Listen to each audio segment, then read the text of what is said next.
Capítulo 28. La decapitación. A medida que uno trabaja sobre sí mismo, va comprendiendo cada vez más y más la necesidad de eliminar radicalmente de su naturaleza interior todo eso que nos hace tan abominables. Las peores circunstancias de la vida, las situaciones más críticas, los hechos más difíciles, resultan siempre maravillosos para el autodescubrimiento íntimo. En esos momentos insospechados, críticos, afloran siempre y cuando menos lo pensamos los yoes más secretos. Si estamos alerta, incuestionablemente nos descubrimos. Las épocas más tranquilas de la vida son precisamente las menos favorables para el trabajo sobre sí mismo. Existen momentos de la vida demasiado complicados en que uno tiene marcada tendencia a identificarse fácilmente con los sucesos y a olvidarse completamente de sí mismo. En esos instantes hace uno tonterías que a nada conducen. Si se estuviese alerta, si en esos mismos momentos, en vez de perder la cabeza, se acordase de sí mismo, descubriría con asombro ciertos yoes de los cuales jamás tuvo ni la más mínima sospecha de su posible existencia. A medida que el sentido de la autoobservación prosiga su desarrollo mediante el uso continuo, nos iremos haciendo cada vez más capaces de percibir en forma directa aquellos yoes sobre los cuales jamás tuvimos dato alguno relacionado con su existencia. Ante el sentido de autoobservación íntima, cada uno de esos yoes que en nuestro interior habitan asumen realmente esta o aquella figura secretamente afín con el defecto personificado por la misma. Indubitablemente, la imagen de cada uno de estos yoes tiene cierto sabor psicológico inconfundible mediante el cual aprendemos, capturamos, atrapamos instintivamente su naturaleza íntima y el defecto que le caracteriza. En principio, el esoterista no sabe por dónde empezar, siente la necesidad de trabajar sobre sí mismo, pero se halla completamente desorientado. Aprovechando los momentos críticos, las situaciones más desagradables, los instantes más adversos, si estamos alerta, descubriremos nuestros defectos sobresalientes, los yoes que debemos desintegrar urgentemente. A veces puede empezarse por la ira o por el amor propio o por el desdichado segundo de lujuria, etcétera, etcétera, etcétera. Es necesario tomar nota sobre todos nuestros estados psicológicos diarios si es que de verdad queremos un cambio definitivo. Antes de acostarnos, conviene que examinemos los hechos ocurridos en el día, las situaciones embarazosas, la carcajada estruendosa de Aristófanes y la sonrisa sutil de Sócrates. Puede que hayamos herido a alguien con una carcajada, puede que hayamos enfermado a alguien con una sonrisa o con una mirada fuera de lugar. Recordemos que en esoterismo puro, bueno es todo lo que está en su lugar, malo todo lo que está fuera de lugar.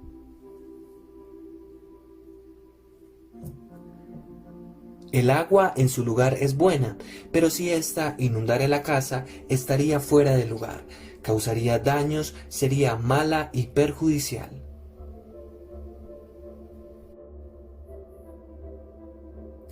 El fuego en la cocina y dentro de su lugar, además de ser útil, es bueno. Fuera de su lugar, quemando los muebles de la sala, sería malo y perjudicial. Cualquier virtud, por santa que sea, en su lugar es buena, fuera de lugar es mala y perjudicial. Con las virtudes podemos dañar a otros. Es indispensable colocar las virtudes en su lugar correspondiente. ¿Qué dirías de un sacerdote que estuviese predicando la palabra del Señor dentro de un prostíbulo? ¿Qué dirías de un varón manso y tolerante que estuviese bendiciendo a una cuadrilla de asaltantes que intentasen violarle la mujer y las hijas? ¿Qué dirías de esa clase de tolerancia llevada al exceso? ¿Qué pensarías sobre la actitud caritativa de un hombre que en vez de llevar comida a su casa, repartiera el dinero entre mendicantes del vicio? ¿Qué opinarías sobre el hombre servicial que en un instante dado prestase un puñal a un asesino? Recordad, querido lector, que entre las cadencias del verso también se esconde el delito. Hay mucha virtud en los malvados y hay mucha maldad en los virtuosos. Aunque parezca increíble, dentro del mismo perfume de la plegaria también se esconde el delito. El delito se disfraza de santo, usa las mejores virtudes, se presenta como un mártir y hasta oficia en los templos sagrados. A medida que el sentido de la autoobservación íntima se desarrolla en nosotros mediante el uso continuo, podemos ir viendo todos esos yoes que se sirven de fundamento básico a nuestro temperamento individual, ya sea este último sanguíneo o nervioso, flemático o bilioso. Aunque usted no lo crea, querido lector, detrás del temperamento que poseemos se esconde entre las más remotas profundidades de nuestra psiquis las creaciones diabólicas más execrables. Ver tales creaciones, observar esas monstruosidades del infierno dentro de las cuales se halla embotellada nuestra mismísima conciencia, se hace posible con el desarrollo siempre progresivo del sentido de autoobservación íntima. En tanto un hombre no haya disuelto estas creaciones del infierno, estas aberraciones de sí mismo, indubitablemente en lo más hondo, en lo más profundo, continuará siendo algo que no debiera existir, una deformidad, una abominación. Lo más grave de todo esto es que el abominable no se da cuenta de su propia abominación. Se cree bello, justo, buena persona, y hasta se queja de la incomprensión de los demás. Lamenta la ingratitud de sus semejantes, dice que no le entienden, llora afirmando que le deben, que le han pagado con moneda negra, etcétera, etcétera, etcétera.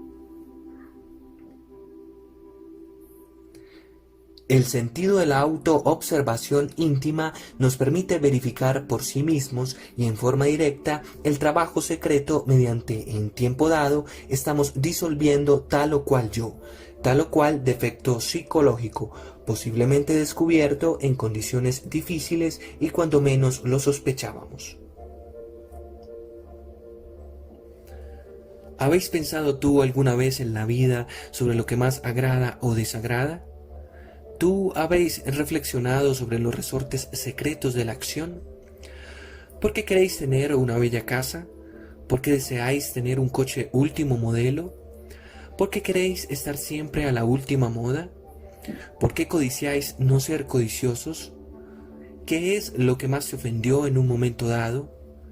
¿Qué es lo que más os halagó ayer? ¿Por qué os sentisteis superior a fulano o a fulana de tal en determinado instante? ¿A qué hora te sentisteis superior a alguien? ¿Por qué te engreísteis al relatar tus triunfos? ¿No pudisteis callar cuando murmuraban de otra persona conocida? ¿Recibisteis la copa de licor por cortesía? ¿Aceptaste fumar tal vez no teniendo el vicio, posiblemente por el concepto de educación o de hombría? ¿Estáis tú seguro de haber sido sincero en aquella conversación? Y cuando te justificas a ti mismo, y cuando te alabas, y cuando cuentas tus triunfos y los relatas repitiendo lo que antes dijiste a los demás, ¿comprendiste que eras vanidoso? El sentido de la autoobservación íntima, además de permitirte ver claramente al yo que estáis disolviendo, te permitirá también ver los resultados patéticos y definidos de tu trabajo interior. En principio, estas creaciones del infierno, estas aberraciones psíquicas que desgraciadamente te caracterizan, son más feas y monstruosas que las bestias más horrendas que existen en el fondo de los mares o en las selvas más profundas de la tierra. Conforme avancéis en vuestro trabajo, podéis evidenciar mediante el sentido de la autoobservación interior el hecho sobresaliente de que aquellas abominaciones van perdiendo volumen, se van empequeñeciendo. Resulta interesante saber que tales bestialidades, conforme decrecen en tamaño, conforme pierden volumen y se empequeñecen, ganan en belleza, asumen lentamente la figura infantil, por último se desintegran, se convierten en polvareda cósmica. Entonces la esencia enfrascada se libera, se emancipa, despierta. Indubitablemente la mente no puede alterar fundamentalmente ningún defecto psicológico. Obviamente el entendimiento puede darse el lujo de rotular un defecto con tal o cual nombre, de justificarlo, de pasarlo de un nivel a otro, etc. Mas no podría por sí mismo aniquilarlo, desintegrarlo. Necesitamos urgentemente de un poder flamífero superior a la mente, de un poder que sea capaz por sí mismo de reducir tal o cual defecto psicológico a mera polvareda cósmica. Afortunadamente existe en nosotros ese poder serpentino, ese fuego maravilloso que los viejos alquimistas medievales bautizaron con el nombre misterioso de Stella Maris, la Virgen del Mar, el Azoe de la ciencia de Hermes, la Atonalcín del México azteca, esa derivación de nuestro propio ser íntimo, Dios Madre en nuestro interior, simbolizado siempre con la serpiente sagrada de los grandes misterios. Si después de haber observado y comprendido profundamente tal o cual defecto psicológico, tal o cual yo, suplicamos a nuestra Madre Cósmica particular, pues cada uno de nos tiene la suya propia, desintegre, reduzca a polvareda cósmica este o aquel defecto, aquel yo, motivo de nuestro trabajo interior, podéis estar seguros de que el mismo perderá volumen y lentamente se irá pulverizando. Todo esto implica naturalmente sucesivos trabajos de fondo, siempre continuos, pues ningún yo puede ser desintegrado jamás instantáneamente. El sentido de autoobservación íntima podrá ver el avance progresivo del trabajo relacionado con la abominación que nos interese verdaderamente desintegrar. Obviamente, Stella Maris tiene el poder efectivo para desintegrar las aberraciones que en nuestro interior psicológico cargamos. La decapitación de Juan Bautista es algo que nos invita a la reflexión. No sería posible ningún cambio psicológico radical si antes no pasáramos por la decapitación.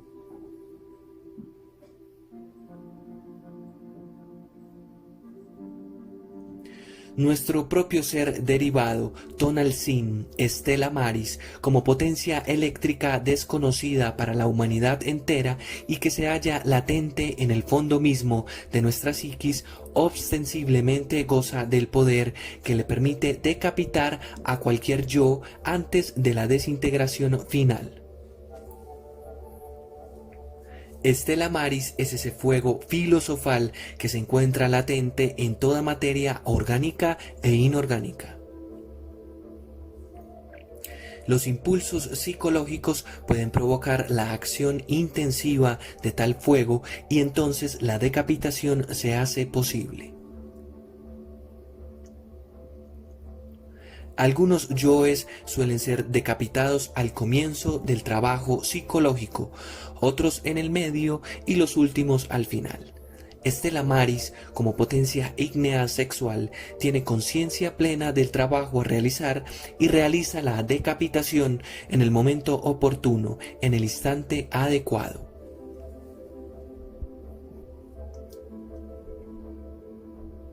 En tanto no se haya producido la desintegración de todas estas abominaciones psicológicas, de todas estas lascivias, de todas estas maldiciones, robo, envidia, adulterio secreto o manifiesto, ambición de dinero o de poderes psíquicos, etc., aun cuando nos creamos personas honorables, cumplidoras de la palabra, sinceras, corteses, caritativas, hermosas en el interior, etc., obviamente no pasaremos de ser más que sepulcros blanqueados, hermosos por fuera, mas por dentro llenos de asqueante podredumbre. La erudición libresca, la pseudosapiencia, la información completa sobre las sagradas escrituras, ya sean estas de Oriente o de Occidente, del norte o del sur, el pseudo-ocultismo, el pseudo-esoterismo, la absoluta seguridad de estar bien documentados, el sectarismo intransigente con pleno convencimiento, etc., de nada sirve. Porque en realidad solo existe en el fondo eso que ignoramos, creaciones del infierno, maldiciones, monstruosidades que se esconden tras la cara bonita, tras el rostro venerable, bajo el ropaje santísimo del líder sagrado, etc. Tenemos que ser sinceros consigo mismo, preguntarnos qué es lo que queremos, si hemos venido a la enseñanza gnóstica por mera curiosidad, si de verdad no es pasar por la decapitación lo que estamos deseando, entonces nos estamos engañando a sí mismos, estamos defendiendo nuestra propia podredumbre, estamos procediendo hipócritamente. En las escuelas más venerables de la sapiencia esotérica y del ocultismo existen muchos equivocados sinceros que de verdad quieren autorrealizarse, pero que no están dedicados a la desintegración de sus abominaciones interiores. Son muchas las gentes que suponen que mediante las buenas intenciones es posible llegar a la santificación. Obviamente, en tanto no se trabaje con intensidad sobre esos yoes que nuestro interior cargamos, ellos continuarán existiendo bajo el fondo de la mirada piadosa y de la buena conducta. Ha llegado la hora de saber que somos unos malvados disfrazados con la túnica de la santidad, lobos con piel de oveja, caníbales vestidos con traje de caballero, verdugos escondidos tras el signo sagrado de la cruz, etc. Por muy majestuosos que aparezcamos dentro de nuestros templos o dentro de nuestras aulas de luz y armonía, por muy serenos y dulces que nos vean nuestros semejantes, por muy reverendos y humildes que parezcamos, en el fondo de nuestra psiquis continúan existiendo todas las abominaciones del infierno y todas las monstruosidades de las guerras. En psicología revolucionaria se nos hace evidente la necesidad de una transformación radical, y esta solo es posible declarándonos a sí mismos una guerra a muerte, despiadada y cruel. Ciertamente nosotros todos no valemos nada, somos cada uno de nos la desgracia de la tierra, lo execrable. Afortunadamente, Juan Bautista nos enseñó el camino secreto, morir en sí mismos mediante la decapitación psicológica.